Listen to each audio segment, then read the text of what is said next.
നമസ്കാരം, പ്രവാസി മലയാളിയിലേക്ക് ഏവർക്കും സ്വാഗതം. കൊറോണ വൈറസ് പ്രവാസികൾക്ക് നൽകിയ ആഘാതം ചെറുതൊന്നുമല്ല. ജോലി നഷ്ടപ്പെട്ടവർ, ഉച്ചവരെ നഷ്ടപ്പെട്ടവർ, നാട്ടിലേക്ക് വരാനാകാതെ കഷ്ടപ്പെടുന്നവർ എന്നിങ്ങനെ നിരവധി പേരാണ് പ്രവാസ ലോകത്തുള്ളത്. എന്നാൽ അവസാനിക്കുന്നില്ല പ്രവാസികൾക്ക് അമേരിക്കയുടെ ഇരട്ടത്താപ്പ്.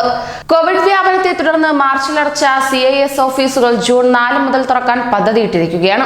ഇമിഗ്രേഷൻ വിസ അപേക്ഷകൾ പ്രോസസ് ചെയ്യുന്ന അമേരിക്കൻ സർക്കാർ ഏജൻസിയായ US citizenship and immigration services അപേക്ഷാ ഫീസിൽ 10% സർചാർജ് വർദ്ധിപ്പിക്കുമെന്ന് വാൾസ്ട്രീറ്റ് ജേർണൽ റിപ്പോർട്ട് ചെയ്യുകയുണ്ടായി. അമേരിക്കൻ കോൺഗ്രസിൽ നിന്ന് $1.2 ബില്യൺ അടിയന്തര ധനസഹായം ഏജൻസി ആവശ്യപ്പെട്ടിട്ടുണ്ടെന്നും റിപ്പോർട്ടിൽ പറയുന്നു. ഇന്ത്യൻ ടെക്കുകൾക്കിടയിൽ പ്രചാരത്തിലുള്ള H-1B വിസകൾ അംഗീകരിക്കുന്നതിനുള്ള ചുമതല USCIS-നും ഉണ്ട്.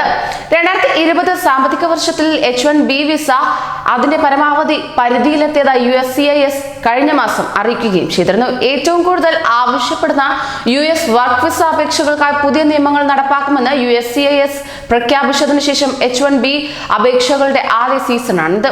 അതേസമയം അമേരിക്കയിൽ കോവിഡ് ബാധിതരുടെ എണ്ണം 15,27,664 ഉയർന്നിരിക്കുകയാണ്.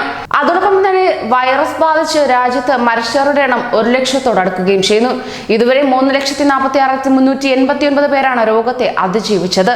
2,70,099 രോഗികൾ ഇപ്പോഴും ചികിത്സ തുടരുന്നുവെന്നാണ് ഔദ്യോഗിക കണക്ക് വ്യക്തമാക്കുന്നത്.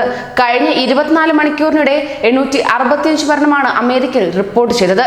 ഇതേ സമയത്തിനിടെ രോഗം ബാധിച്ചത് 1,748 പേർക്ക്. New York 191, Massachusetts 92, Michigan 133, New Jersey 106, California 81, Illinois 48 എന്നിങ്ങനെയാണ് വിവിധ സംസ്ഥാനങ്ങളിൽ 24 മണിക്കൂറിനിടെ മരിച്ചവരുടെ എണ്ണം രേഖപ്പെടുത്തുന്നത്. വിവിധ സംസ്ഥാനങ്ങളിൽ വൈറസ് ബാധിച്ച് മരിച്ചവരുടെയും രോഗബാധ ഉള്ളവരുടെ എണ്ണം ഇനി പറയും വിധമാണ്.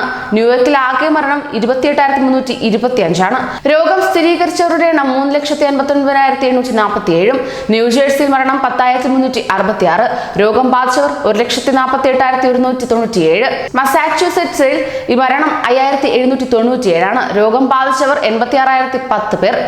ഇല്ലിനോയിൽ മരണം 4,177. രോഗം സ്ഥിരീകരിച്ചവർ 1,00,000 അടുക്കുന്നു. കാലിഫോർണിയയിൽ രോഗം സ്ഥിരീകരിച്ചവർ 80,265. മരണം 3,289. പെൻസിൽവാനിയയിൽ രോഗം ബാധിച്ചവരുടെ എണ്ണം 65,816 ഉയർന്നു. 4,503 പേരാണ് ഇവിടെ മരിച്ചത്. മിഷിഗണിൽ മരണം 4,891.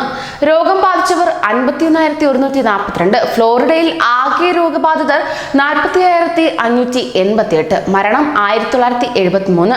ടെക്സസിൽ രോഗബാധിതർ 48,677. മരണം 1,360. കണക്ടിക്കറ്റിൽ രോഗം ബാധിച്ചവർ 37,419. മരണം 3,408.